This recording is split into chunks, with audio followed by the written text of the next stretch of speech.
Drew, he was in high school, never saw him. Yeah, Well, no. in college. Yeah, no, he never comes home. Actually, I went to lunch with him last Monday before It's a full business. It was the first they talk and they text or whatever, but it's just, you know what, it's nice. Well, when we did see him, there's only one word sentence. Yeah, no. Oh, money. Yeah. Money. Can I have some money? And, I'm trying to see if it's recording. And it doesn't look like it. No. Well, now you know how to start. Yeah. Easier. This is Drew's dad. Oh, nice to meet you. Yeah, Nice to meet you. That's Where are you from? This is Oh, you have a computer on you. oh, boy. My computer? Yeah, that's a beautiful place. There's one other place in the United States. Yeah, see, I've always told both my kids would. I've told my kids if there's any place that shouldn't go, He's got a place in Carmel. So, Drew, I just think every week you should bring a picture of your daughter and put it up with the word of the day. I know, Hello? I don't have a ton of pictures at home, but I need more on my phone. You know? Yes, you do. I know. But you could just do that. Like, we could just watch her grow up over the year, right? Yeah, well, I should. Yes, you should. Torture you guys. Huh? Torture you guys. Exactly. Why not? When I used to do talks, I always had to put pictures of my kids in, right? Because you're like, If I was getting more sleep, I'd be able to put yeah, I know. She is not asleep at night. Yeah, they don't sleep at night. Yeah, she's up from midnight to about 6 in the morning, crying. Oh, yeah. I'd say I do deal with it all, but my poor wife is doing You know, you just put earplugs in and pray that it's I like, need them next. I'm going to get some. yeah, Well, no. we got kicked out of the I think house. Matt was, between a little bit of grief. He would still come into our room at night. And finally, I just put like a little sleeping bag on the floor with his pillow. And he'd come into our bed and sleep on the floor. Did that for like 2 nights and I realized it was kind of not very comfortable. Then that was it. That's a good plan. That's a great plan. Because I was just like, I'm exhausted. I've spent 3 years with you up all night. I'm like, you're not coming to my bed anymore. You know, as being a parent's always about, it's just about problem solving, you know. Oh, it is. We think she has acid reflux. We put Well, her she probably does. ranitidine, and she's a little better the past few nights. My oldest, he was terrible sleeper. He was up all night, you know. And finally, I would just put him in this baby swing. And like, I swear to God, he was like 10 months old. He'd be like, let me out of this swing. And we're like, you're in the swing. Let it bust loose.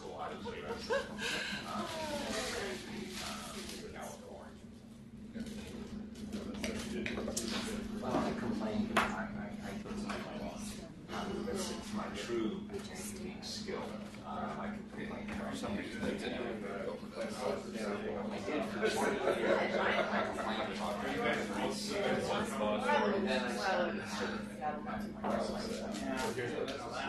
Yes, you do.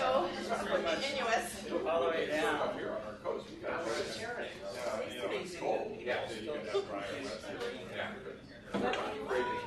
You think it was a break?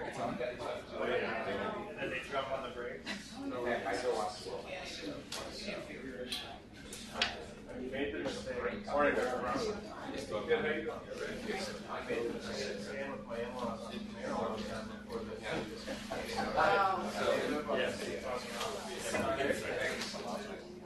Been a while. A few years. But that final stretch of that bench press, right? Yeah, I know.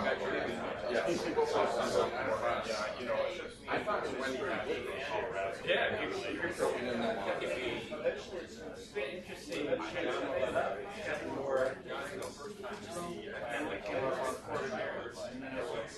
Yeah, it just gets, let's just live the dream driving down here in the morning.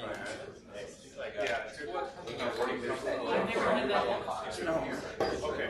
So I have to go across the trestle and then come down. And then back on I-5. Trestle and I-5.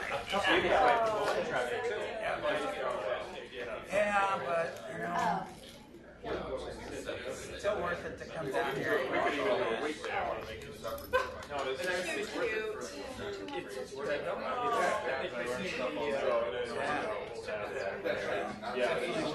You get to ask questions about what you do. That's what I like. You get 3 opinions here.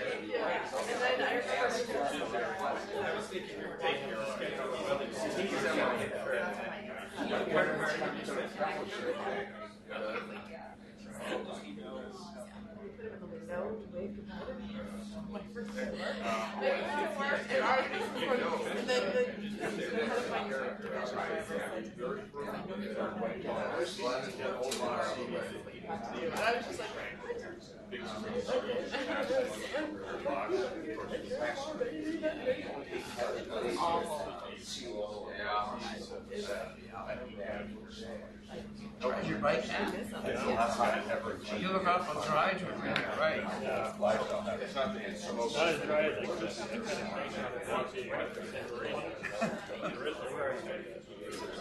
You were going faster than I was on your bike. My car was going awful slow. Well, that's just traffic on that. I'll send you that talk and stuff. I realized your talk you did for Eminem, you could do that one also. If they want you to do a case first, and that may be just easier. That's a great talk. Whatever you want to do. They just said do drug allergy. So, The one you're making. it's different. I'll send you both. You can use whatever version. And they say it's an hour, but I'd use 35 ones.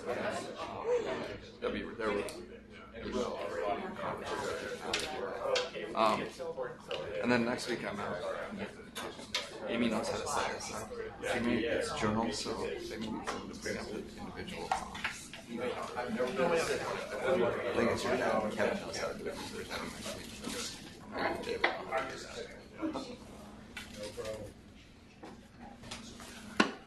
Thanks for seeing them.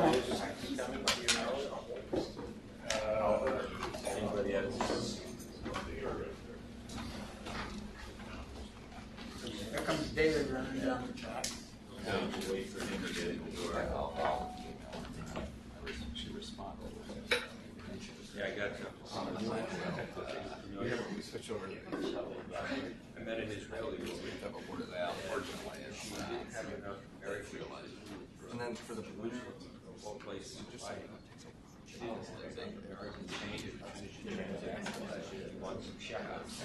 So I said, okay, I know someone who could use it. How much is that? That's what she owed me for.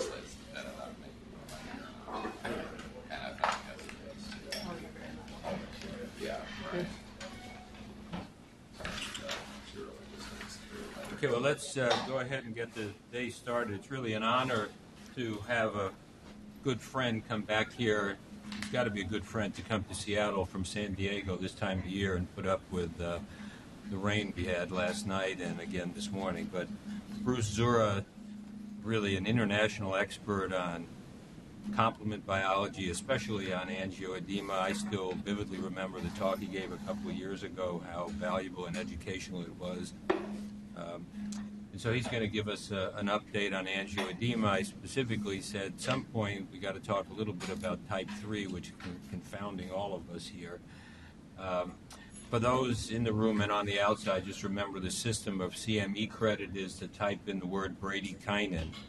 Again, for those on the outside, the key word of the day is bradykinin. So Bruce, again, thanks very much for coming.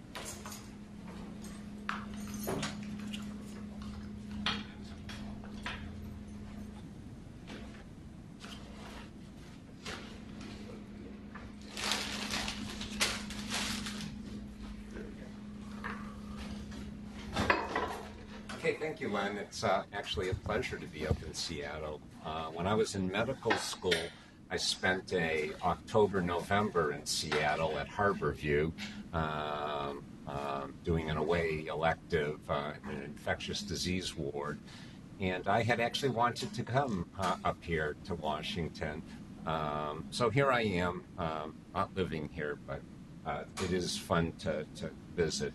I'm going to talk today about angioedema. I'm going to take a really quick tour through it. A lot to cover, so let me get started. Here are my conflicts of interest. I've been a consultant really for anybody who's willing to listen to me. So Diag, Shire, CSL Behring, BioCris, ISIS. I've been a speaker for RMEI, who's sponsoring me today. And I've gotten some research support from not Norton, from I don't think I have a virus on my talk from Shire.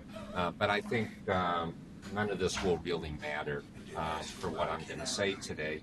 And what I'm going to try to do is go over some of the epidemiology of HAE, mostly talk about the pathophysiology and the differential diagnosis of HAE, and a little bit about some of the treatments, which, as you know, have changed quite a bit. And I'd like to start with this case. I apologize if you've heard me present him before. This is actually a true case, and I think it does set the stage. And I gave this talk at a patient meeting when this young man's parents were in the audience. I found out afterwards.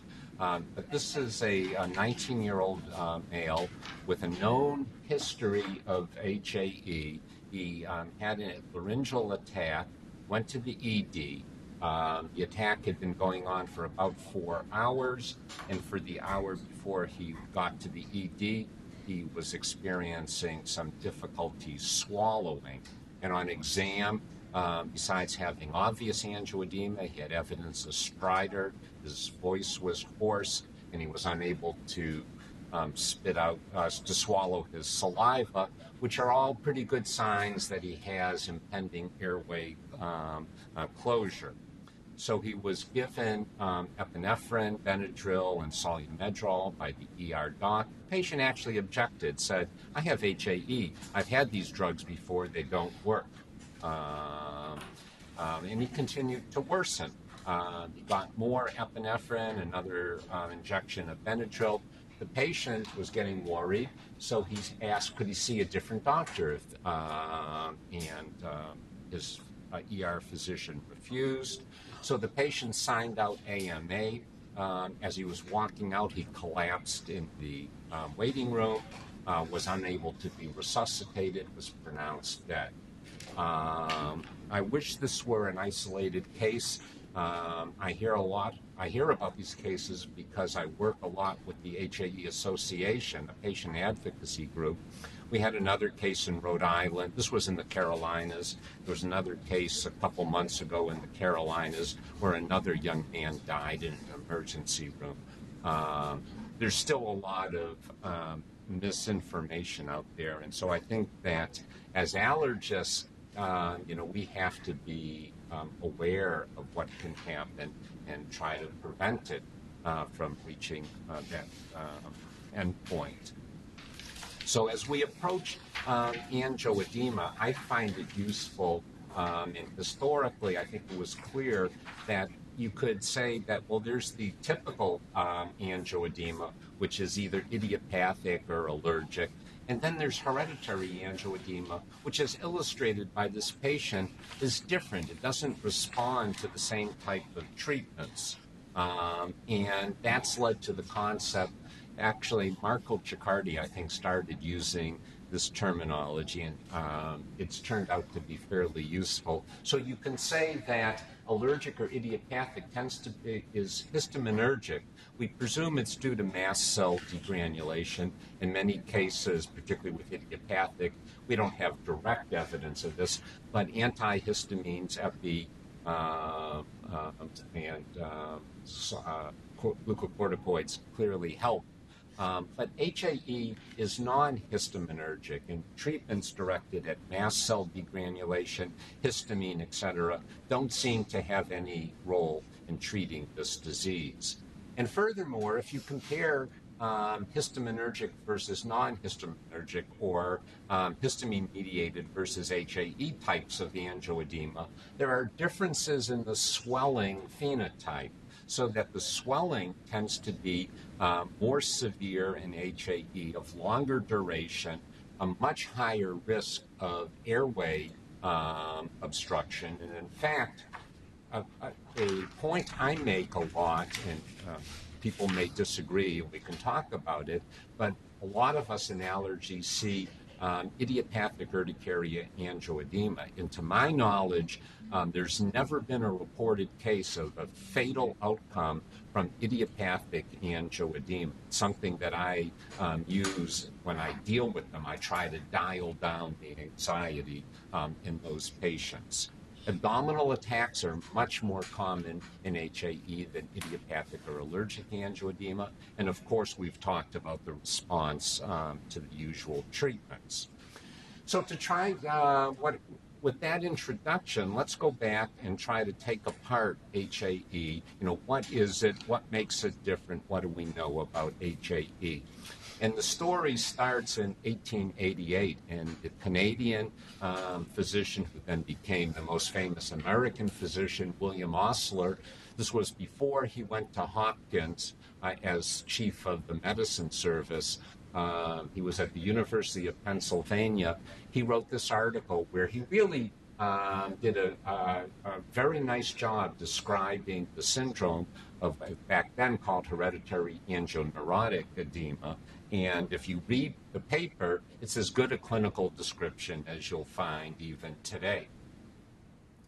And what he really noticed and what really set it apart was the fact that it ran in families. And in fact, with today's knowledge, it's easy to see as you look at a family tree that this is a autosomal dominant disease. Basically, about 50% of the children of an affected parent will have the disease. It affects both men and women equally. It doesn't tend to skip generations, so it has high penetrance. And so if a child of a parent with HAE doesn't get the disease, that child's children is not at risk of having it. And the final thing to be aware of, just as you see these patients, is that it sorts independently. So it's possible for an affected parent to have all of his children have the disease. And in fact, you know, it's a 1 in 16 chance that that would happen. It's really quite simple. The breakthrough after 1888 had to wait until 1963 when Virginia Donaldson, working in a complement lab, had a new antibody available to her against an inhibitor of the complement C1 proteases. So it was an antibody to C1 inhibitor, and she started screening different diseases to see what the levels of C1 inhibitor were. And what she found is that patients with hereditary angioedema lacked this protein, where their relatives had it.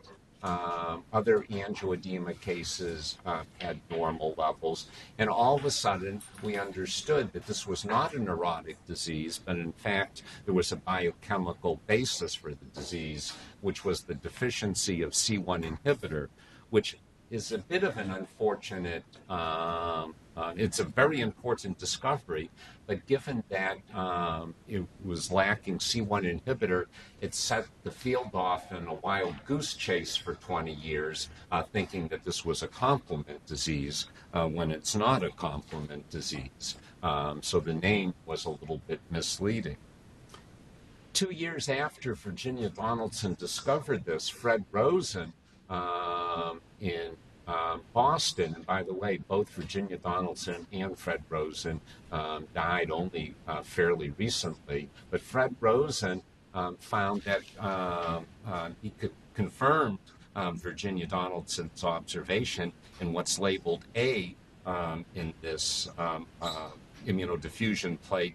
The patients lacked most of the protein for C1 inhibitor, but there was a different type of patient that he labeled B, which has become type 2 HAE, where type A is now called type 1 HAE, where the protein is present and it shows lines of identity with the normal controls. So it's present at normal level, it's just dysfunctional. And so that's the first description of type 2 HAE.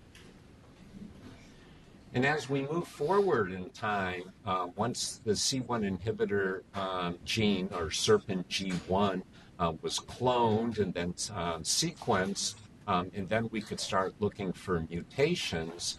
It turns out that for a protein of about 458 amino acids, or 470 amino acids, I forget right now, but there's over 300 described mutations of this in this gene that cause hereditary angioedema. And in this cartoon, you can see that the mutations are really scattered all throughout the gene. So it appears that wherever there's a sequence change, in large part in the SERPING1 gene, it causes diseases. One thing that I would point out is that there's a group of mutations right here in the middle of exon 8 where essentially, with one exception, all of the type 2 mutations occur right in this one area.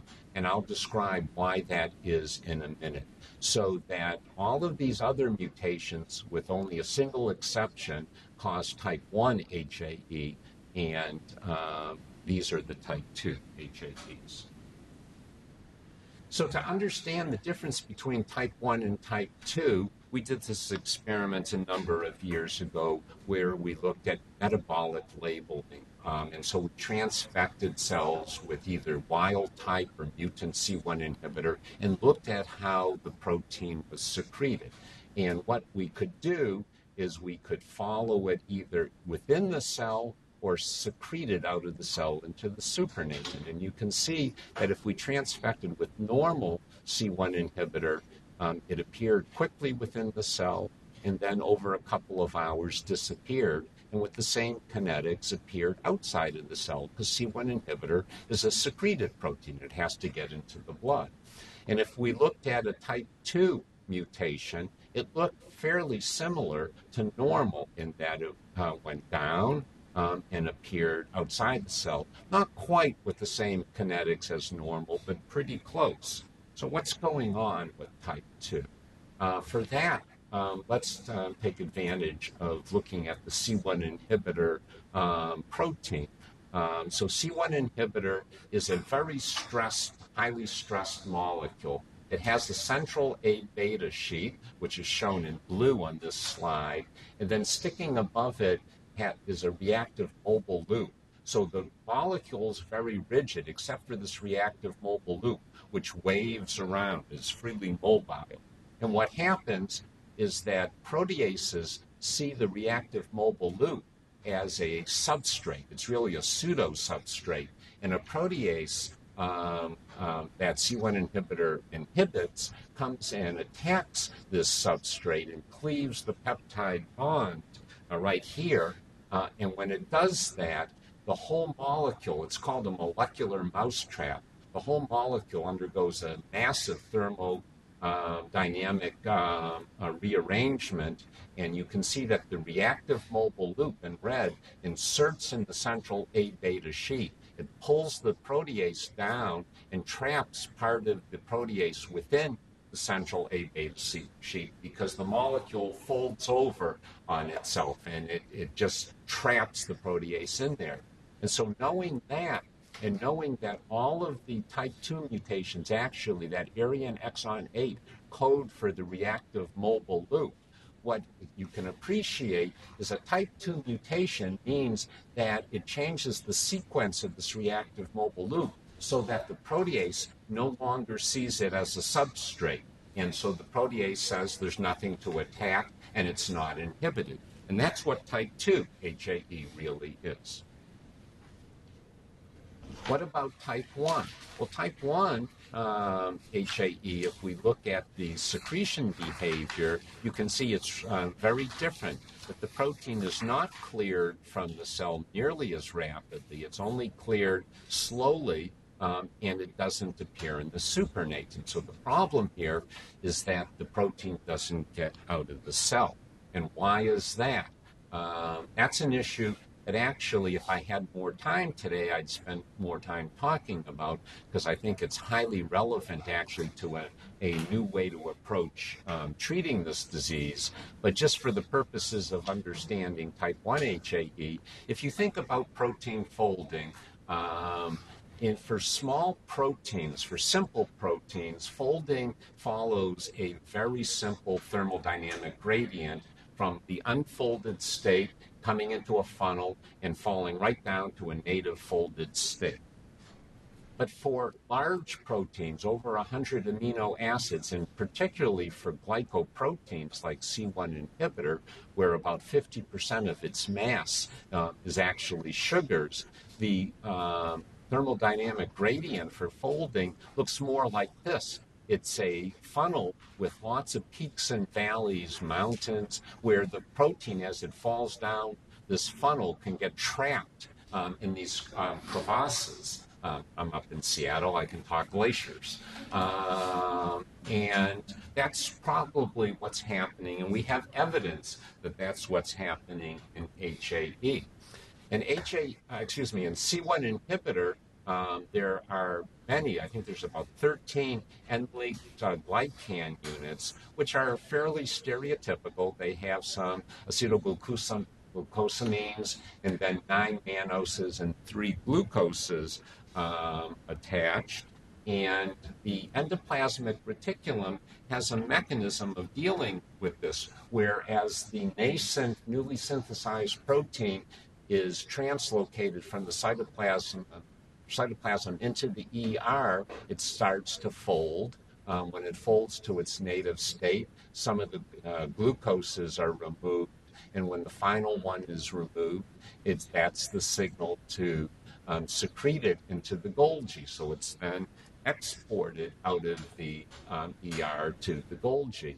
But what happens in a disease like type 1 HAE with a mutant protein of this type is that it's unable to fold normally, so glucoses are removed, but there's a mechanism, if it doesn't fold properly, to put the glucoses back on, and it goes back and forth quite some time in that. And finally, if a mannose is removed, that marks it to be retrotranslocated back into the cytoplasm, targeted to the proteasome, and it's destroyed. And so that is presumably what's going on in type 1 HAE.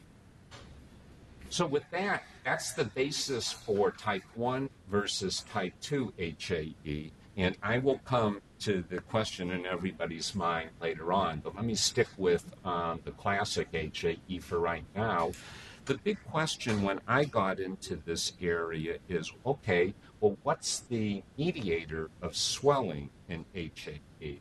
And as I mentioned already, the feeling at the time, this is how old I am, because when I started, the consensus was that activation of complement generating the C3 convertase, which is C142 bar, with the help of some active plasmin, which is also inhibited by C1 inhibitor, would generate a peptide called C2 kinin, which was thought to be the mediator of angioedema. And we said, no, actually, there's no evidence that this really occurs in vivo. You have to torture systems in vitro to get some C2 kinin. But what seems to happen naturally is that C1 inhibitor also is a regulator of the plasma contact system. So if you have kallikrein, plasma kallikrein that's activated, it can cleave high molecular weight kininogen, release bradykinin, and that's a more likely mediator of the angioedema. And at this point, I don't want to spend time going over the evidence, but it's really quite clear based on substantial body of in vitro data, in vivo data in humans, as well as animal models, that it is in fact the bradykinin that's the primary mediator of swelling and hereditary angioedema. And so we can talk about that more afterwards if you have questions about it, but for understanding the treatment to this disease, it's important to accept that. because this is what allowed us to move forward and develop novel therapies. So let me talk a little bit more about what's actually occurring in the generation of bradykinin. So what is the contact system?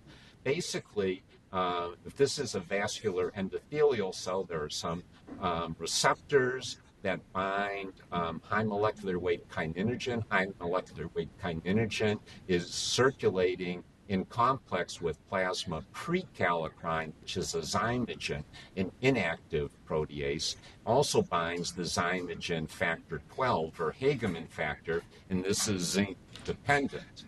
When they bind in close proximity, there's an autoactivation of factor 12 to 12A. This is occurring all the time at a very low level. It's normally turned off by C1 inhibitor, but if there's no C1 inhibitor around, then factor 12A converts prekallikrein to active plasma kallikrein.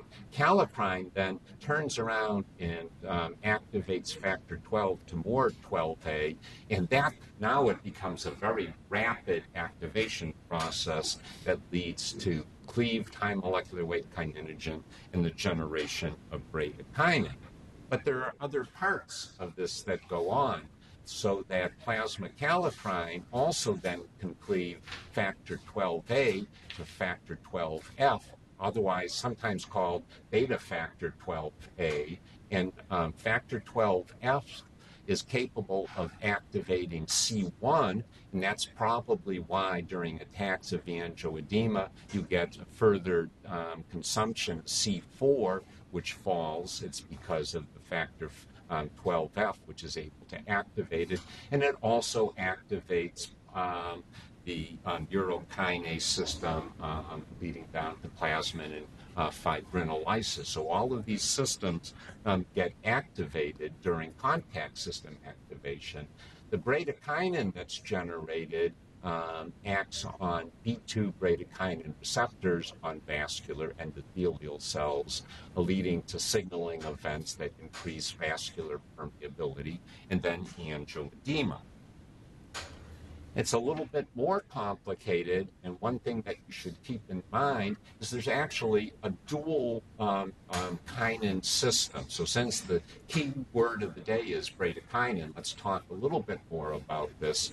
And there are these two parallel but different systems. There's the plasma kallikrein that I just described, but there's also a tissue kallikrein, which is a very different protease. It's really unrelated to plasma kallikrein, except that it generates bradykinin. Plasma kallikrein primarily acts to cleave high molecular weight kininogen to release bradykinin. Tissue kallikrein acts primarily on low molecular weight kininogen, which is identical. It comes from the same gene. It's generated from the same gene as high molecular weight kininogen, but it's an alternative splice. So in red, you can see the bradykinin sequence, and it's identical up to that point. And what happens is that it's beyond the bradykinin, there's an alternative light chain that's spliced on that's very different than high molecular weight kininogen. And tissue kallikrein generates lysyl bradykinin, which has a lysyl at the end terminus compared to bradykinin. Otherwise, the sequence is the same, and the peptides have identical biologic activities, and they act on the B2 receptor. They're degraded by a series of kininases, such as, and unfortunately I won't talk about it today, but angiotensin converting enzyme is a kininase, and that's why ACE inhibitors cause angioedema. But importantly, carboxypeptidases cleave off the carboxyarginine to a desarg form of bradykinin and lysdesarg bradykinin, which can act on another bradykinin receptor called the B1 receptor. And I don't, again, have time to talk about it. There's some thought these days that maybe the B1 receptor is involved in angioedema. And if it is, it's probably a relatively modest effect, although we're not sure. it turns out that desarg-bradykinin is not a very good agonist for the B1 receptor, where the lys-desarg bradykinin is a very good agonist. Desarg-bradykinin is quite a good agonist in rodent B1 receptors, but not human. And so what does bradykinin do? It causes angioedema based on its effect on vascular permeability. And most of us in medical school learned Starling's principle that suggested that the movement of fluid from the plasma space into the interstitial space was due to either differential in the the hydrostatic pressure between the two compartments driving fluid across, or the oncotic pressure that would drive fluid across. But in angioedema, it's neither of those. The factor that's varied is the pore size between the space or between endothelial cells. In angioedema, what happens is that pore space gets wider, and so fluid can move across quickly and easily. And how does it do that? It's because in vascular tissue, except the central nervous system, the primary deterrent against the movement of fluid, the pore size, is mostly controlled by a protein called vascular endothelial cadherin, or VE cadherin, which I've diagrammed here. And VE cadherin forms homodimers and heterodimers, and actually, it in reality forms both. So it's a very tight trabecular mesh that is a barrier to the movement of fluid. If you look at two vascular endothelial cells, you can see the VE cadherin from both cells form these homo and heterodimers. And in fact, in the normal vascular endothelial, they essentially zip together and close the pore and prevent the movement of fluid. So the tight junctions that we talk about a lot are important for vascular permeability in the blood-brain barrier, but not the rest of the body. This is what really modulates permeability otherwise. Now, if we look at a different way of looking at vascular endothelial cells, you can see the VE cadherin connecting two cells, but on the inside of the cell, the VE cadherin connects to the cytoskeleton, and it connects to a very complicated signaling pathway that actually a number of cell biologists and particularly people interested in neoplasms are looking closely at, because appears to be very important in neoplasia metastasis. But what happens in angioedema is if bradykinin acts on its receptor, it basically increases free calcium due to phospholipases. This generates activation of protein kinase C, and that has two major effects. Number one, it phosphorylates the VE cadherin as well as a couple different catenins, both beta-catenin and P120 catenin on the VE cadherin. This leads to the catenins coming off the VE cadherin, internalization and cleavage of the VE cadherin, so it basically removes it from the surface. At the same time, you can get activation of myosin light chain kinase and activation of small GTPases that lead to contraction of the actin cytoskeleton. And it's better to show this in pictures than in words. And this immunofluorescent in vitro study is quite nice. Here, VE cadherin is stained in showing green, and you can see it surrounds endothelial cells and forms a glue between different cells. And if we stain in red for actin stress fibers, you can see hardly any evidence of it over here. And if you stimulate these cells with something like bradykinin, what you can see is that the VE cadherin that basically forms the barrier is lost. So the glue that holds these endothelial cells together is gone, and the cells start contracting. You can see the actin stress fibers. So you open up these gaps between the cells get smaller as they contract, and fluid rapidly moves across. And that's what's happening in angioedema, such as HAE.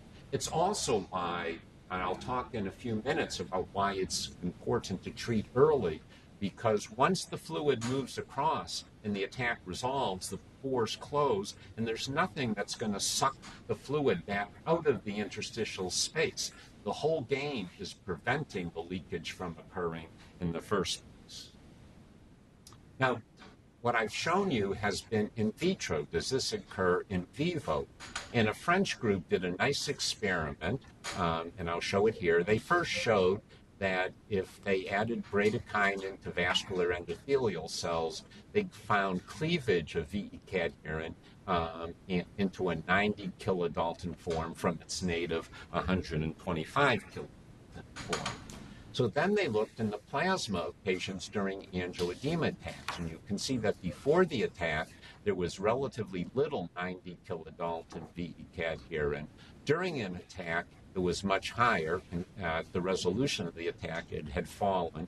And when they looked at a number of patients, they found that this was a consistent finding, and it correlated with kininogenase activity, in other words, activation of plasma kallikrein. So we do think that this is what's occurring in vivo, and everything connects. This is why patients have angioedema when you generate bradykinin. What I'm not going to tell you, because we still don't know, is why does this system pop off when it does? Why don't these patients swell all the time? Why do they swell when they do? What ends an attack? I wish I knew the answers to that, but I don't. So with that, let me move more into some clinical parts of this and present some old data from Conrad Bork that's very important.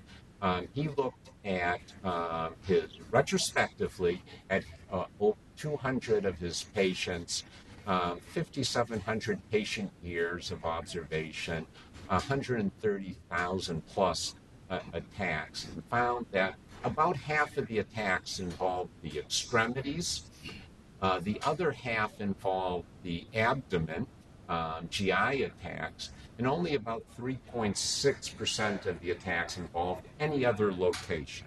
So from this, you might say, well, laryngeal attacks are rare. And they are if you look per attack. But if you look per patient, it comes out differently, that virtually all patients have both extremity and abdominal attacks, but more than 50% of his patients reported at least one laryngeal attack. And I think it's important for all of us to recognize that your first laryngeal attack can be the last attack of your life, because any laryngeal attack can kill you. And this is something that we can never disregard with angioedema. Every patient, no matter how mild their disease has been up to this point, is at risk of having laryngeal angioedema. Furthermore, these patients really are pretty ill, and this has been recognized for a while.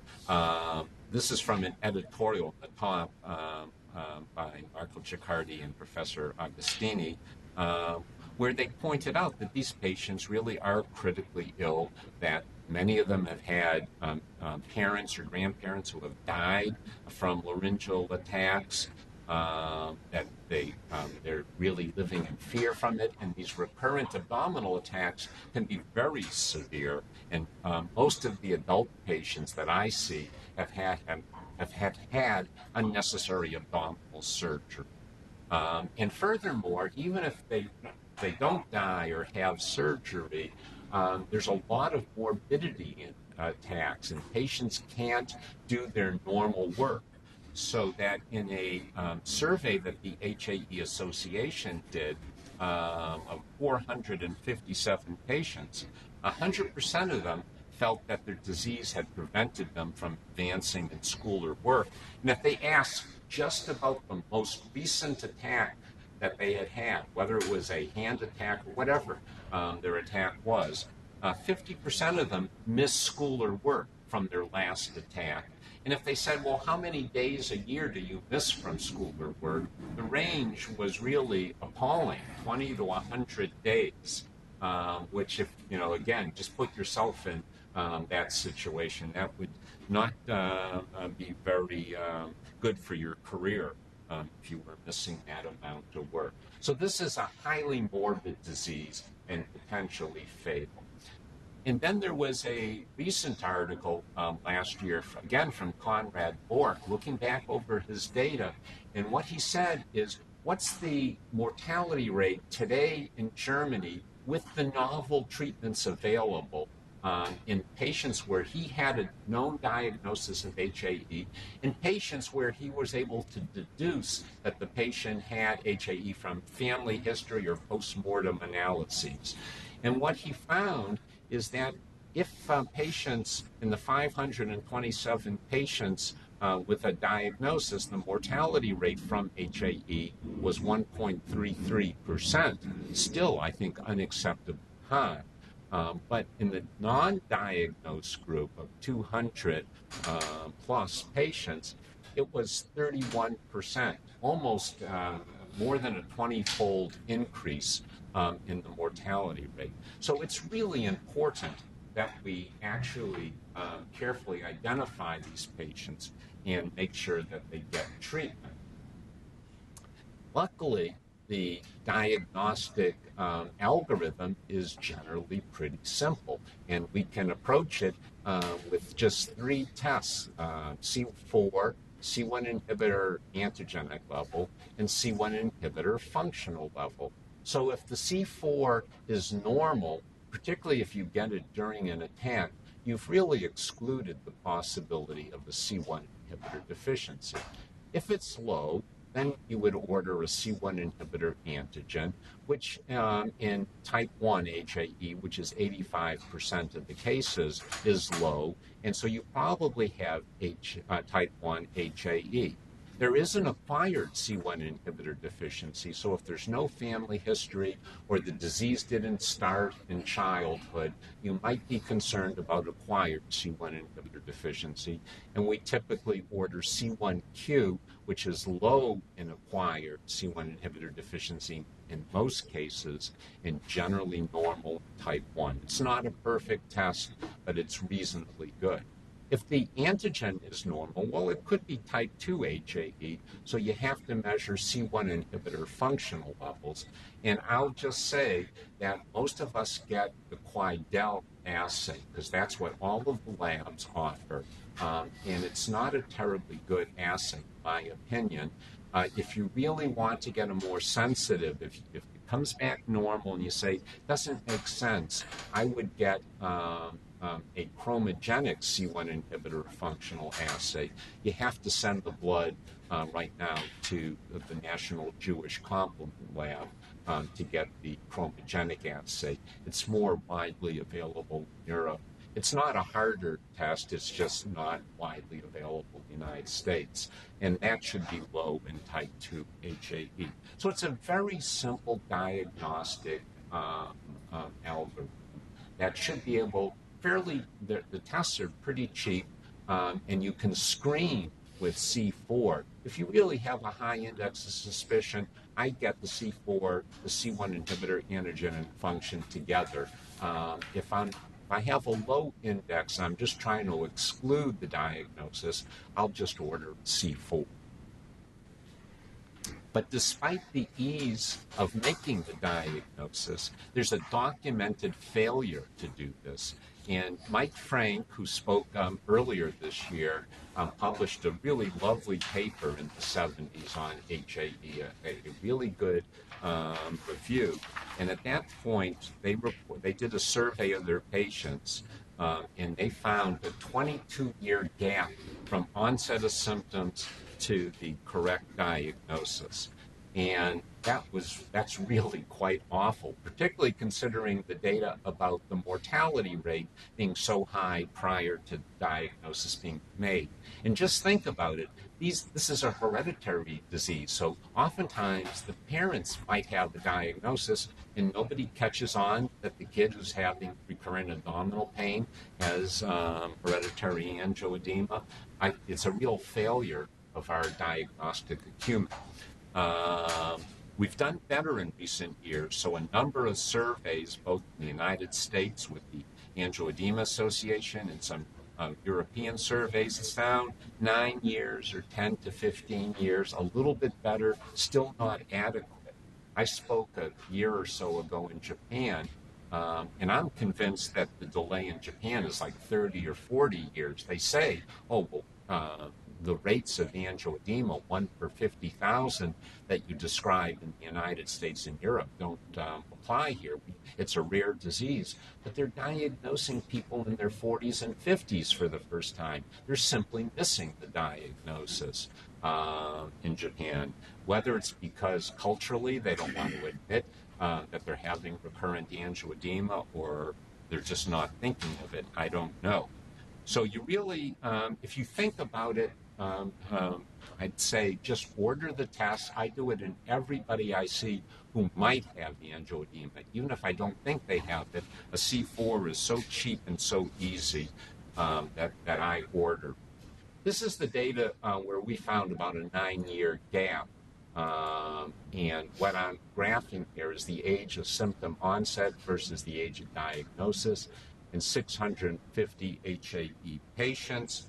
And I just, for the purposes of illustration, let's pick 18 years, the boundary between childhood and adulthood, and where do they intersect the lines? Well, about 550 of the patients were reporting that they had symptoms by the age of 18, but only about 275 of them had a diagnosis by that age, so about 50%.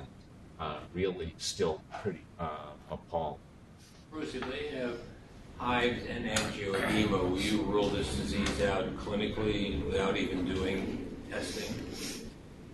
I will not do testing if they have a syndrome of a lot of hive, if the two seem to be going together. If I get somebody who has mostly swelling or abdominal pain and occasional hives, yeah, still look and see for it.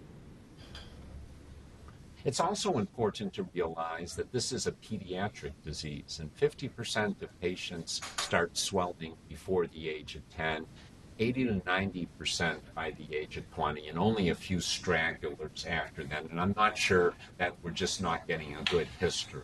You know, nervous stomach, unexplained swelling that they just ignored. So it's really something that we're exposing children to a risk of death. In our allergy training program, we're agnostic about whether we take pediatric or internal medicine trained fellows. And whenever we get a pediatric trained fellow, I ask them, when you took boards, was there an HAE question on the boards? I've never heard a pediatric resident say, yes, there was. And so those of you who are pediatricians, if you could ask the programs and the board to, if they put it on the test, then pediatricians will study it and they'll learn about it. And I think they're ignoring it, and people are dying for that reason. When we did in that same survey, when we looked at the age of first symptom and regressed it against the calculated delay in diagnosis, to our horror, we found that the younger the patients were when they presented, the longer the delay in diagnosis was. So pediatricians are simply missing this diagnosis, and I don't know how to get to the pediatricians and ask them, the general pediatricians, to pay more attention to this. Jim, how early can the symptoms occur? Have the symptoms occurred? So I see lots of patients who tell me that they started swelling by the age of 1 to 2. I've heard occasional patients who claim it's earlier than 1. I don't know what the answer is. It's, little babies can't tell you how they're feeling. And lots of babies have colic. Yeah, I've never seen anybody who's a baby swell. Yeah. Just wondered. So let me spend a couple minutes talking about HAE with normal C1 inhibitor. This was described concurrently in the year 2000 by Konrad Borg and Karen Binkley. Konrad in Germany, Karen Binkley in Canada, working with Al Davis in Boston. And they both found a type of familial angioedema with totally normal C1 inhibitor, C4. The complement system was entirely normal. And this was confusing, and it's still confusing. And there was a breakthrough a few years later in the mid-2000s where they found that this new type, or HAE with normal C1 inhibitor, was associated with a mutation in factor 12, or Hageman factor, which is I just went over, is a major part of the contact system. And basically, initially, it was one codon, two different mutations of the same codon. It co-sorted with the disease. They found the same mutation in about 25% of European families, and we thought, aha, we're really on to something here. And that sense was really magnified when a group reported that the mutation, they were calling it HAE type 3, a term that I don't like, that this mutation was associated with a gain of function. So the factor 12 had more activity, which doesn't make a lot of sense if you consider what the mutation is and how factor 12 acts. And then the premise was type 1 and type 2 HAE have a C1 inhibitor dysfunction, absence of sufficient C1 inhibitor, which leads to increased factor 12 activity and generation of bradykinin. In HAE with normal C1 inhibitor, you have a factor 12 mutation that makes it more readily activated so that you generate bradykinin. That was a unifying theory. Unfortunately, Konrad Borg, who was a co-author on this paper, then went back and looked at the data more carefully and could find no evidence that the factor 12 mutation had any gain of function on the contact system or the fibrinolytic system. And there we remain. Right now, it's really unclear.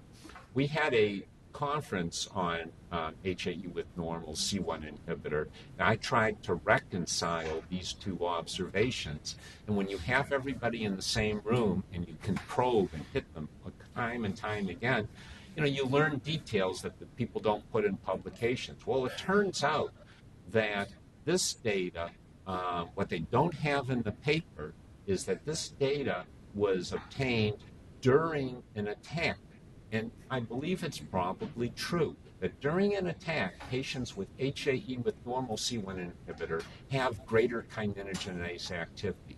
Between attacks, when you normally draw blood, and if you just do that for screening purposes, they don't have increased kininogenase activity. And that was conveniently left out of the paper. So let me show you how I classify angioedema.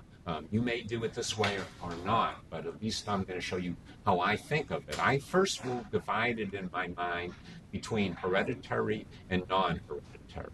If it's hereditary, I ask, could it be C1 inhibitor deficiency? And we know there's two types, type 1 and type 2. It could also be HAE with normal C1 inhibitor. And that's a terminology that at least I prefer. And the HAE with normal C1 inhibitor, I say there are at least two types. We think it's probably fairly heterogeneous. There's a type associated with a factor 12 mutation. Now, there's evidence that the reports from Europe showing 25% of these patients have a factor 12 mutation really goes back to a founder effect from about 1,200 years ago, a family in Central Europe, and they can sort of trace the genetics back.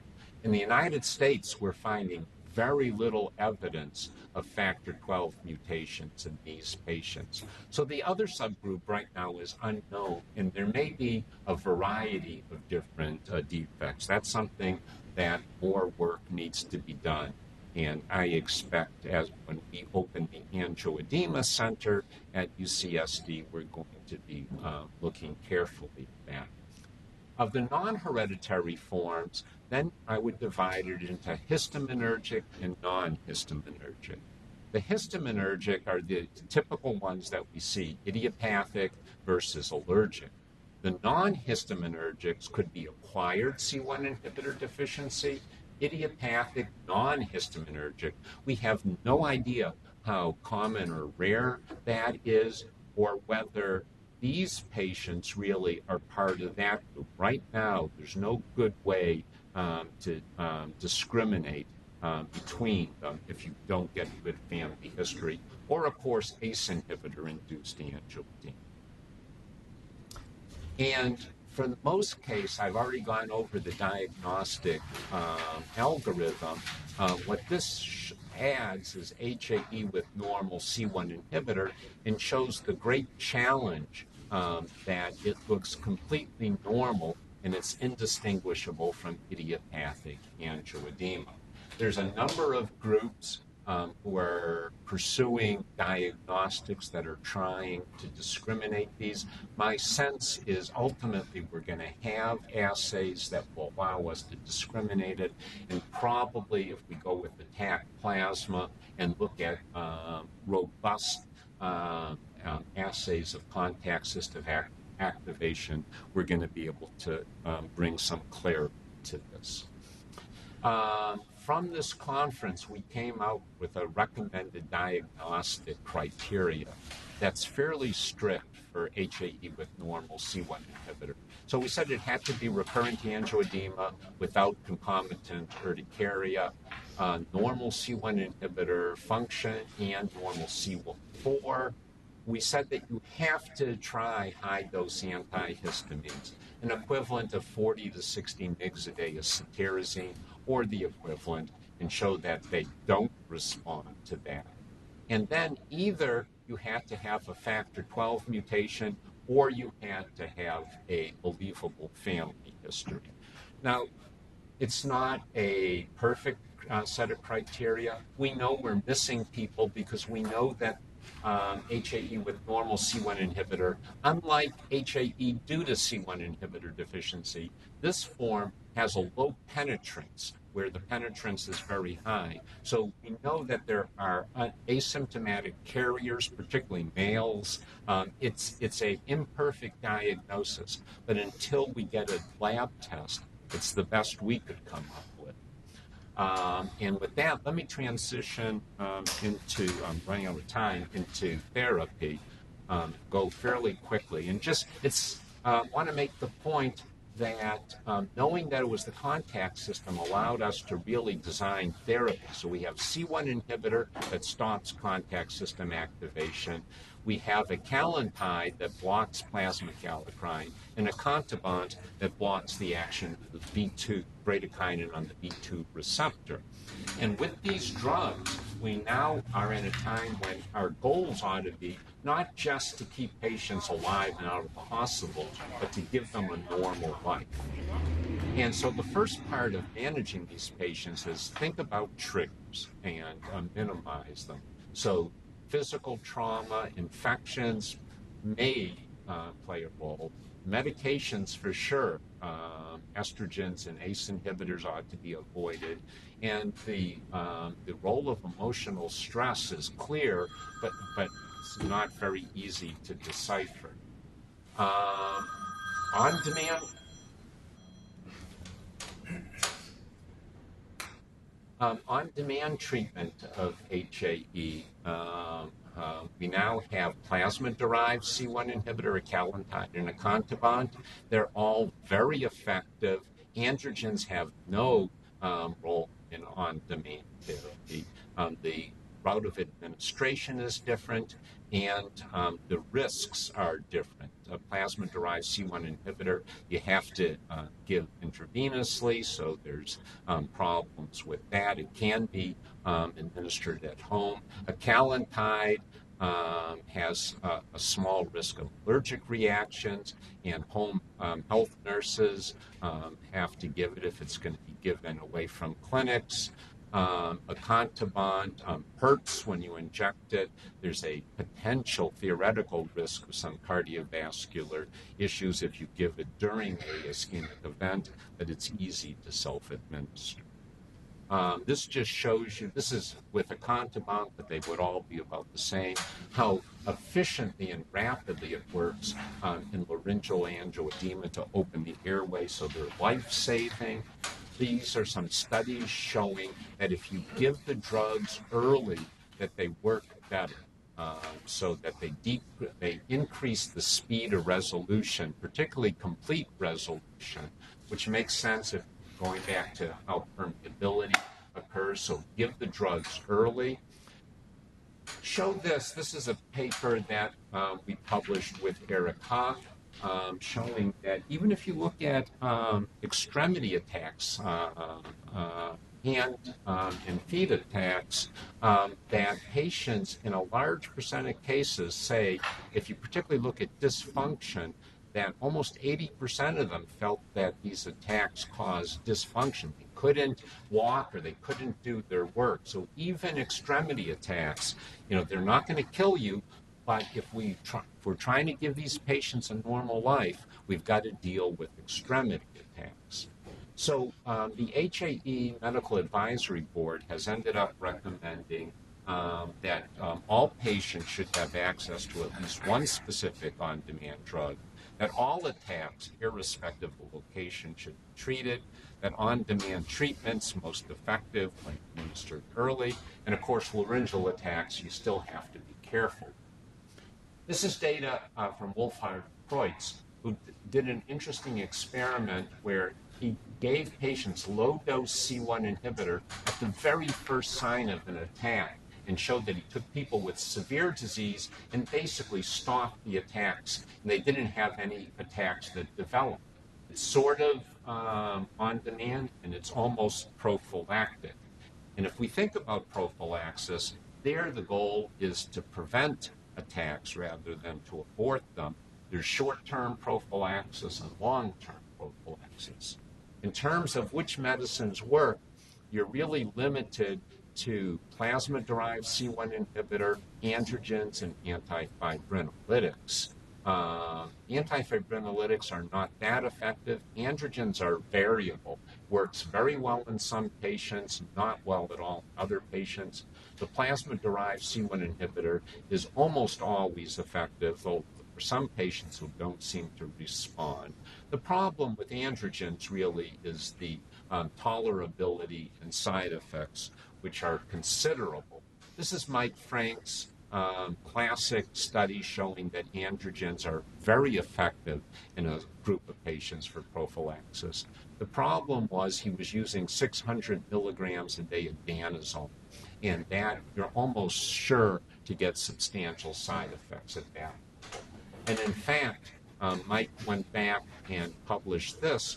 This is with his pivotal trial showing the wonderful efficacy, but when he looked at the efficacy at different doses, and recall that the maximal dose in today's world that we recommend is 200 mg a day, the efficacy is way lower at this dose than what you find at higher doses. So androgens are not a panacea.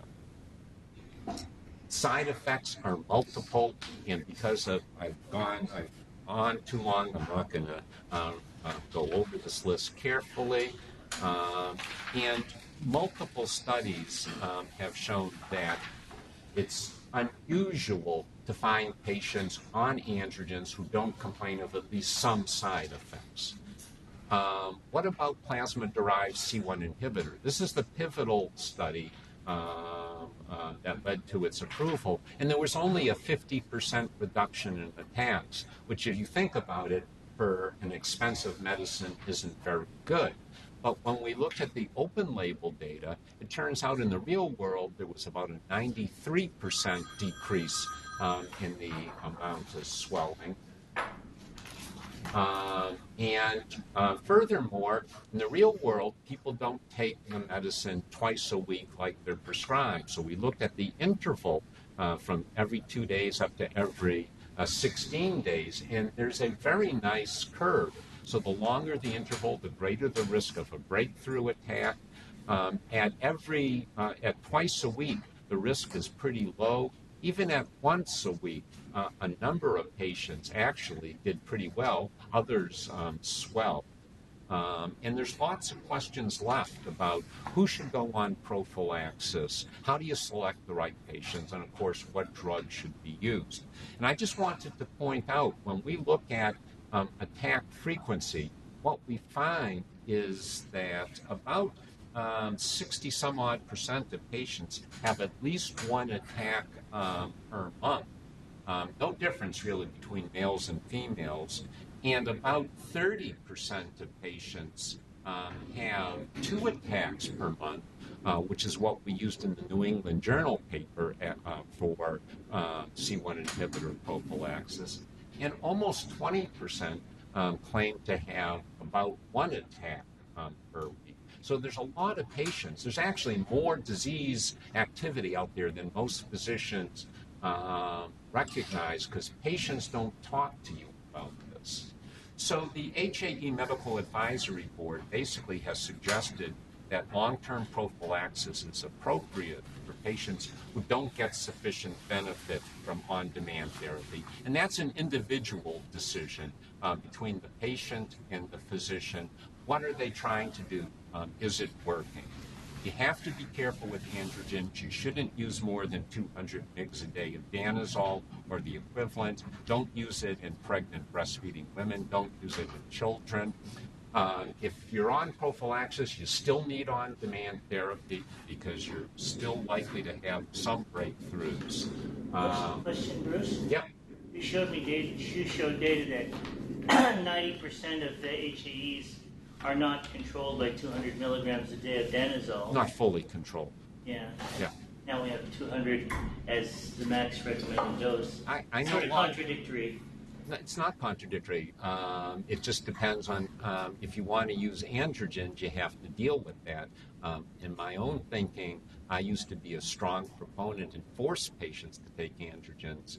Now, it's the rare patient who I think is going to be well served by being on androgen. It's basically a male with who responds well to androgens and does really well on a low dose. There are people like that, and I think they're fine. Keep them on androgens. Why is the recommendation to hold it at 200? Because the risk of side effects as you go above 200 starts to steeply increase. The side effects are dose dependent. And so the risks become too high going above 200. But 90% of them aren't adequately controlled at that dose. So basically, that's the point. But we have alternative medicines. And so the question is, do you expose a patient to a risk of side effects, or do you spend more money and treat them with an effective drug? And one of the things we can talk about, for the discussion is, what other alternatives are going to become available for prophylaxis? Because as probably everybody in the room knows, there are newer drugs that are about to hit clinical trials that are very exciting. So we published a paper fairly recently. I think it's worth reading if you haven't looked at it in Jackie in Practice, that we really tried to set out a 4-point plan for how you manage patients. One starts with developing a management plan, having on-demand treatment available, discussing whether prophylaxis is appropriate or not, and then monitoring to close the loop. And if you look at the paper, we tried to not talk about individual drugs, but really an approach. And because of time, I won't read these individually, but I think it's a useful paper, and I would recommend that you read it. So let me just finish by saying that all patients who present with a history of recurrent angioedema or abdominal pain, in my opinion, at least get a C4 level. Screen them. It's a cheap test. This is a disease that should not be ignored because of its risks. And that bradykinin-mediated angioedema can either be excessive activation of the contact system or insufficient activity of kininases that degrade bradykinin, the classic case being ACE inhibitor-induced angioedema. You know that bradykinin-mediated angioedema does not respond to the usual angioedema treatments. You have to go with some of the newer drugs. They really should be available in all hospitals. And when the data is published for ACE inhibitors showing that they work for ACE inhibitor induced angioedema, hopefully all hospitals will have these drugs. The key is making a diagnosis, and new treatments have really transformed the disease. And I think with that, I'm sorry for going over a little bit, but I'm delighted to talk and stick around and any questions you want to talk about. Does measurement of bradykinin help you separate the hereditary or the enzymatic diseases versus the idiopathic ones? You said does measuring the level of bradykinin? Yeah. So it would, and we would love to be able to do that. The problem with measuring bradykinin has been twofold. First, the process, it's called the contact system because as soon as the blood contacts any surface, these proteases activate. So, and glass is a very well-known activator, but probably even a needle can activate it. So we've always had a problem that drawing blood, unless it's done under research level precautions where everything is processed just incredibly fast, everything's controlled, you get ex vivo activation of the contact system. So that makes it tricky to measure bradykinin. But that's solvable. We're working on ways to solve that. The second problem is it turns out it's very hard to make a good antibody to bradykinin. It's pretty evolutionarily conserved. And so mice did not want to make a good antibody against human bradykinin. We finally got some antibodies. They're not very good, quite frankly, and so the assays aren't terrific, and they're very tricky. So then you have to go to something like a HPLC analysis or mass spec. And so it's not something that's readily available. I think that what's more feasible rather than measuring bradykinin is to measure other markers for contact system activation, such as high molecular weight kininogen, which is something we did many years ago. And actually what I'm trying to do now is to make that assay, which was a research assay, much more robust and capable of being useful clinically. In France, they're working on a kininogenase activity. I have my doubts about whether that's going to be useful in the long run because you can't kill the enzymatic activity if you're going to measure kininogenase activity, so you can't turn off the contact system, and so you're going to have more trouble with artifact. Given that the attacks are local, do you think measuring systemically even makes sense? You know, we don't understand why the attacks are local. It's really quite interesting. I can tell you, having done a lot, and I've done this with Len actually, and a patient we shared and wrote a paper on, whenever I look for high molecular weight kininogen during an attack, we find it. So you can measure it in the blood. And in fact, during an attack, a surprisingly large fraction of the kininogen is cleaved. And so I almost turn it around and ask myself, why is it that if you have this systemic activation of the contact system, why is the swelling localized? Why don't people have anasarca or, just total body swelling? And I think, that might be an argument for the role of B1 receptors, because B2 receptors are constitutively expressed pretty much everywhere. B1 receptors are inducible and are not expressed normally, and maybe that's what helps. There has to be something else that's determining the localization. So I think that's actually a fascinating question that I don't have a handle on yet. What's this? One of your slides you showed association of H. pylori with angioedema. I didn't see the patient yesterday, but Drew, you have that one 72-year-old woman with angioedema developing in the setting of H. pylori treatment. What's going on there? So it's been published, it's been described. My experience with it has been when the papers came out. I'm not really answering your question, but in a different way. When that report came out, I screened all my patients for H. pylori. A certain percentage of them had evidence, and I treated them, and I saw zero effect on their disease. I had one that had recurrent hospital admissions for stomach pain, but stopped with treating it. But that was only one out of 20, 30 patients. Yeah. So I don't think it's a general factor that's really controlling disease severity. It may be true that in some cases the infection can activate the contact system.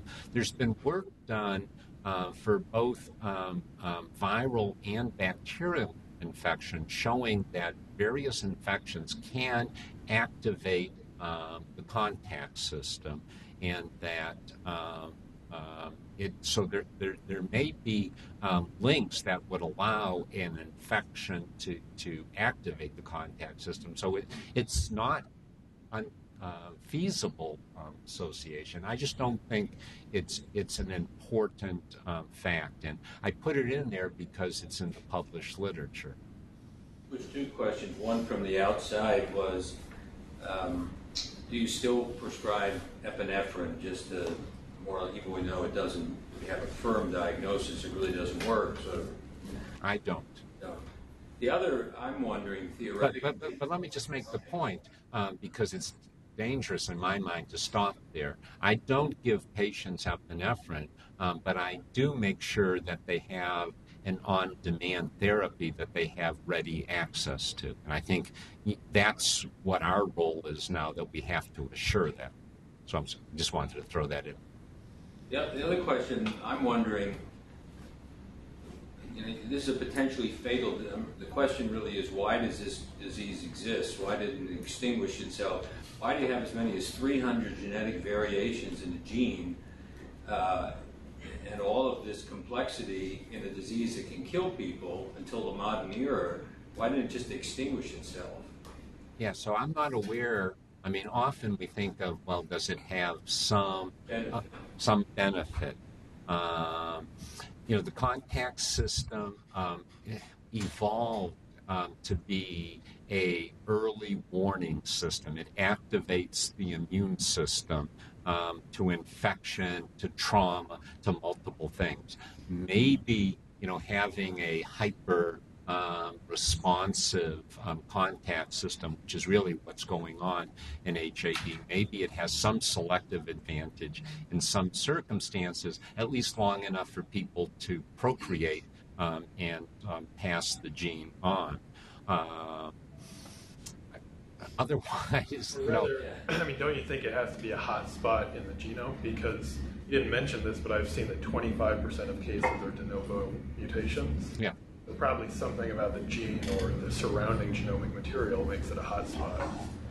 Yeah, and there's some, it has lots of alu elements in it, which makes it susceptible. Its position on the chromosome, I think, it is one that puts it at a higher risk. I think structurally, serpins in general don't, a lot of genes undergo sequence variation, and we call them polymorphisms, they just contribute to diversity. I think that serpents, because of their structure, are very susceptible to misfolding. I'm actually quite interested in the concept, if you compare C1 inhibitor to alpha-1 antitrypsin, I think that C1 inhibitor is much less capable of withstanding these structural variations than alpha-1 antitrypsin. And I'm hoping to do some domain swapping and look at that in a more systematic fashion. And what do you feel are the most promising of the new therapies that are going to be coming out in studies? Where do you have the most excitement? Well, so there are at least three drugs. There's actually more than that, but there's at least three drugs that look like they're moving into clinical trials. Any one of which I think could be very exciting.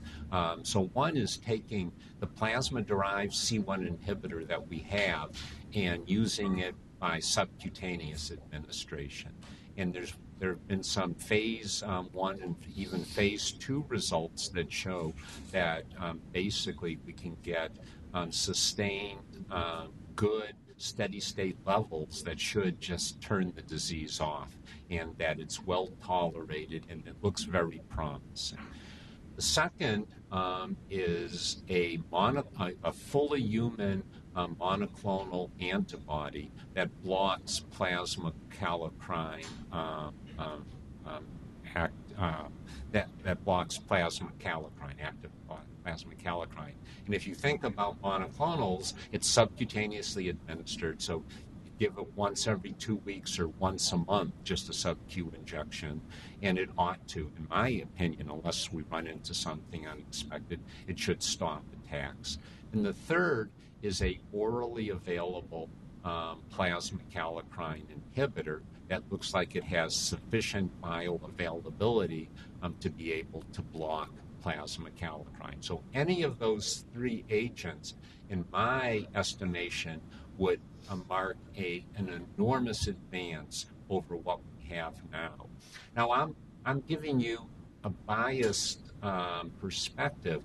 I will admit that I fall into the camp that feels that prophylaxis is better than treating existing attacks. I think if we really want to give these patients a normal life and make it, prevent problems, that prophylaxis is the way to go, as long as we can do it safely. And the point I'd like to make there is for the current prophylaxis, androgens, I think, are unfortunately problematic, even though they're easy to use. But C1 inhibitor has not been well used by the allergy community. I think we're not used to giving IV drugs. And so a lot of patients have gotten ports placed. And what we're starting to see is a safety signal, thrombosis.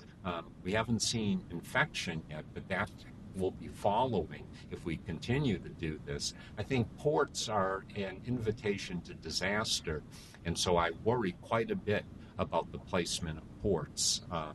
Rather, if you look at hemophilia, what they've done is they devote a lot of attention to teaching patients how to self-administer IV drugs and do it in a way that protects veins. And we unfortunately didn't start off doing it the correct way. So I do like the idea of prophylaxis, and I think any of these three approaches would be really an enormous advance. Of the on-demand therapies, do you have a personal favorite? I don't. I'm struck, and I don't understand why you see some patients who respond better to one than another, and I don't understand that. I think that Acantibant has a certain role in that it's so easy to take with you. It's essentially like an EpiPen. So part of me feels like every patient ought to have at least one syringe of Acantibont that they just carry with them so that they can alleviate a problem and get to an emergency room. The problem I see with Acantibont is a number of that the recurrence rate and the fact that it temporarily helps, but then the symptoms come back, seems to me to still be too high. Acalantide, the problem with that has been, the allergic reaction, the possibility for that needing a medical professional to administer it, and that's been a real problem. I think the drug works really nicely, and I like it for when it's available for patients. And C1 inhibitor, if you have somebody who's comfortable self-infusing, it's great, but these patients swell so much, that's a lot of IV access over a year that they have to do. So none of them are perfect, but I think all of them work. And I don't have any basis for saying one is better than the other. We have a registry that we've put together, the Medical Advisory Board of the HAE Association with the HAEA has built an online registry, and we're trying to really build that. And we hope that might eventually provide us data that really gives us a way to compare drug A versus B versus C. But in any of our practices, the N is too small, I think, to draw firm conclusions. We don't like type 3. With the normal C1, you have a therapeutic algorithm that you try?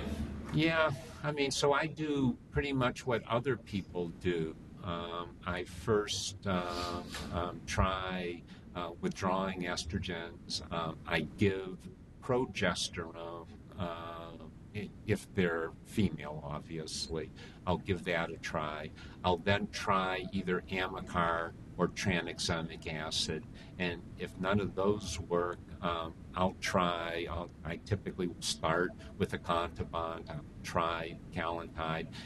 But, even C1 inhibitor appears to work in many of them, and which on the face of it doesn't make a lot of sense, but in '86, we published in JCI a paper showing that during an attack of angioedema, that C1 inhibitor is cleaved by plasma kallikrein to an inactive form. And in fact, Laurent Boulet in France, looking at a patient with HAE with normal C1 inhibitor during pregnancy, was the only time she swelled. And during her attacks, they found that her C1 inhibitor was cleaved and inactive. And so I think that's why C1 inhibitor may work, because during an attack, just like they measure kininogenase activity, I think the contact system is turned on, and C1 inhibitor just puts a brake on the contact system. But other than that, I'm struck by the fact that even when you read the reports that these drugs work in HAE with normal C1 inhibitor, they don't work as well as they do in HAE due to C1 inhibitor deficiency. It tends to take longer, and they're more likely to require repeat doses. And again, there's some message hidden in that fact that we have to deal with. And the people with ACE inhibitor angioedema, could it be analogous to like aspirin-induced type sensitivity? I mean, the mechanism should be altered in everyone, but why is it only a fraction develop the angioedema? Have they looked at mutations there? Yeah, so there's some work in looking at mutations, and aminopeptidase P variants with lower activity appear to put people at a greater risk of having ACE inhibitor-induced angioedema. There's a number of kinases, and nobody's really systematically looked at that. I would expect that's a big part of it. The other mystery with ACE inhibitor-induced angioedema that tends to confuse house staff is that, why, if somebody's tolerated the drug for 5 years and they come in with angioedema and they say, well, it couldn't be the ACE inhibitor because they've been on it for 5 years. I think the other side of the equation is to get angioedema on an ACE inhibitor, some other hit happens that bumps up the plasma bradykinin level for whatever reason. And it's only in that situation where the inability to degrade bradykinin adequately becomes relevant. And so until something raises bradykinin sufficiently high, it's irrelevant. And it's also worth, if you haven't seen the papers, it's important to know that a relatively recent observation is that anybody on immunosuppressives is at enormously increased risk of having ACE inhibitor-induced angioedema. It appears to be due to the dipeptidyl peptidase 4, which is a lot of it is made by lymphocytes. So if they're on immunosuppressive therapy, DPP4 levels fall, and in combination, that's another kinase. So if you block ACE inhibitor and you have low DPP4 levels, you have like a 30-fold increased risk of angioedema. Interesting getting the message out to the general public. I don't know if those of you read the Sunday New York Times magazine section. About once a month they have a medical curiosity case. The one this Sunday was a woman with ACE inhibitor angioedema, but what they didn't tell you until the end of the case was that she was on lisinopril. They just told you she had high blood pressure. You had to figure it out for yourself till you got to the end. Are you sure? I went back and I thought I found the lisinopril when I first read it. It was buried. It was just, All right.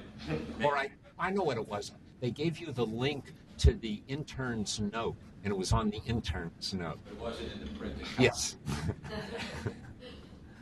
It wasn't much of a medical mystery to some of us. Bruce's plane is about noon. Yeah. So he's got a little more time for anybody who's got more queries or otherwise. Thank you, as always, for making the trip and educating us. Well, thank you for inviting me. I enjoy coming to Seattle and seeing old friends. Your phone's going off. Is that your driver looking for you? Probably, yeah. Word. I figure he can wait. I'm going to go ask. What was the problem? A little bit like it showed the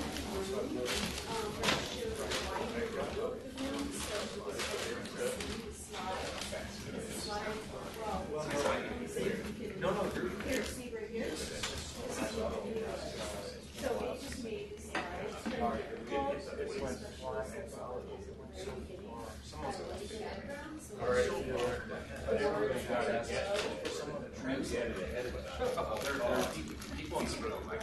Oh, yeah. They had no trouble with the audio. No, it was a fascinating talk. I really appreciate it. Yeah, well, I basically. Thank you. Yeah. Now you can stay surfing and enjoy the rest of your time. Rent the movie. I think you're. I will. Oh my God, I It's a beautiful movie. What was the name of that movie? Because I would love to watch it too. What was Step into liquid. I love it. Yeah. It's a surfing movie. Yes. Well, I really enjoyed the movie with the Zuraw. You know, with his Yeah. It was very Blue Crush. sweet. Thank you very much. That she's like following her mother's footsteps. It's very lovely. I like that movie. It was really Well, the surfing, I found the story a little saccharine. Well, I'm a girl, so yeah. But the surfing, you have like tea. Wonderful. I thought I brought it. I'm trying to find it. Yeah. I mean, the guy's not after me. I got the boat out to, when I was in shore last night. We drove it out. I'm going to tell my cut though before I Very go. nice guy. I guess I'm supposed to do this, or already. Takes him to the road. This is the young lady. That already I said. Okay. Do I need to sign that? Or? No, I guess it's just for your reimbursement, Okay. and then you send it back to them with the. Okay. Thank you. And here. I think I just. Okay. I didn't I need to get it out of my house. No, he doesn't. I'll call him, tell him I'll square up with him, but got the boat out to Falls City off the street in good order. Where is he located? Huh? Where is he located? There's layout coming out of Where's the guy who should? Oh, I don't know where he's located, but he would meet me where the boat used to be. Actually, we already had a meeting about that. So That's right. First I'll time. just call him and tell him the boat's out of the water. Actually, since I interviewed them, You want to looking keep forward to it. it on My wife's desk. from around there. So it's in my house. I only if he insists on it today, otherwise I am know too, I'll get actually. it to him the next couple of days. He hasn't called me, he hasn't asked for it. I'm sure you're totally. But yeah, no, it's a great place to have it. Instead of Texas. Well, I mean, I have my own Texas. I think they should combine